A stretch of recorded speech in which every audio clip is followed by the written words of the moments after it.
This man's name is Joseph Spencer. He recorded this interview in 1989.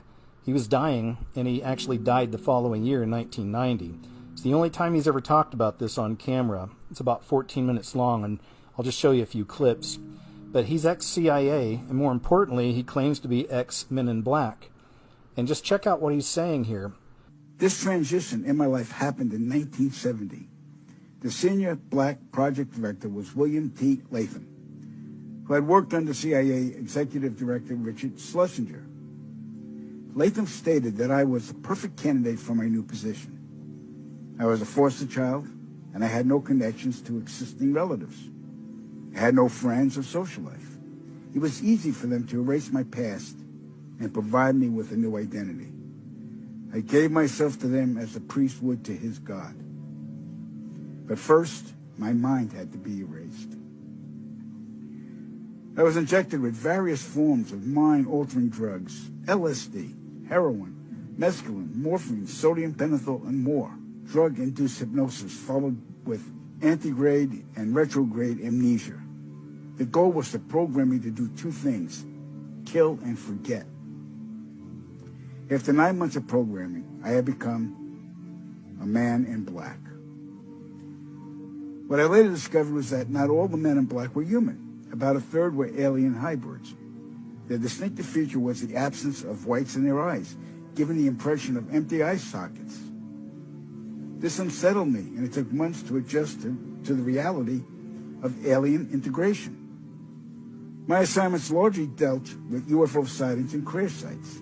In August of 1971, I witnessed my first UFO crash site just north of Edwards Air Force Base in California. Inside the craft were 3 grayed humanoids, 2 dead, 1 still alive. Also in the craft was a human female abductee. The alien humanoids were transported to the base, but 2 witnesses had arrived before us and took several photographs. The first surrendered his camera, but the second fled. When we apprehended him, he resisted, and I was ordered to silence him, which I did. The killing of witnesses was executed with a wand that acted very much like today's taser, but the voltage from the wand would cause immediate cardiac arrest, and the victim's death would be attributed to natural causes.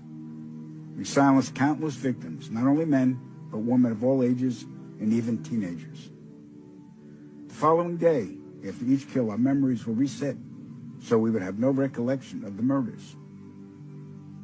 A good majority of the victims were ufologists and whistleblowers. Among the ufologists I personally silenced were Paul William Cooper, Milton Vigay, Claude Monroe, Anthony Vargas, and noted documentarian Samantha Willis. When my wand malfunctioned with Samantha, I resorted to strangulation. She fought for her life for almost 2 minutes. In recalling this act, I stared into her pleading eyes for the entire duration with absolutely no remorse, guilt, or feelings. That was how effective the mind conditioning was. And it's her face that haunts my dreams more than anyone's to this day. So they stuffed out a documentarian? Yep. Well, that's not good to hear. Yeah. All right, we're going to move on. In 1954, Dwight Eisenhower signed what's known as the Granada Treaty with the alien gray race. In exchange for shared alien technologies, the Greys were allowed to abduct a number of humans annually for medical examination. The Greys also demanded anonymity from the public. A short time later, human technology took a giant leap forward with circuit chips, fiber optics, and lasers. The Granada Treaty is still active today, but the number of human abductions has increased, despite objections from the world governments. Now, the really interesting part. Every year, at least 8 million children go missing in the world.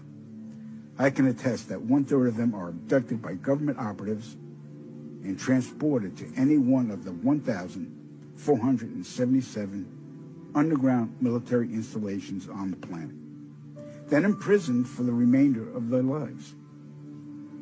The children are subjected to biological and genetic experiments, dissections, and mutilations performed not by human scientists, but an alien gray species. During my stay at the Vanguard Underground Base north of Phoenix, Arizona, I witnessed many of these procedures.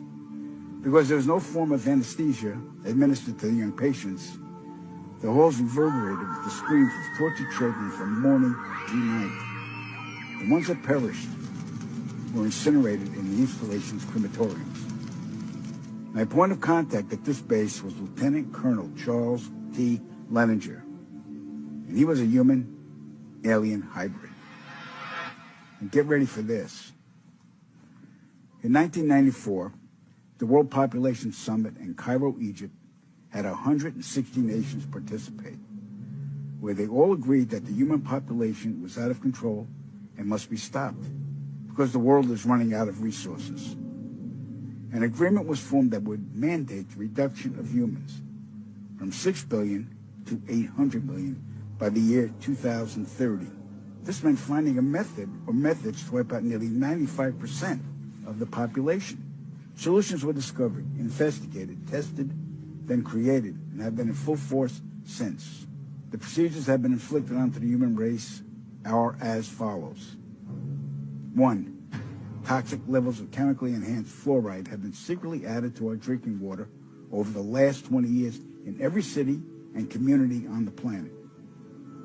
I personally oversaw the delivery of fluoride barrels to Denver, Chicago, Tampa, and Minneapolis water departments. The adverse effects of fluoride poisoning to the human body are numerous and debilitating. The effects to children is damage to their neurological development, among other serious ailments. 2. Man-made viruses and diseases.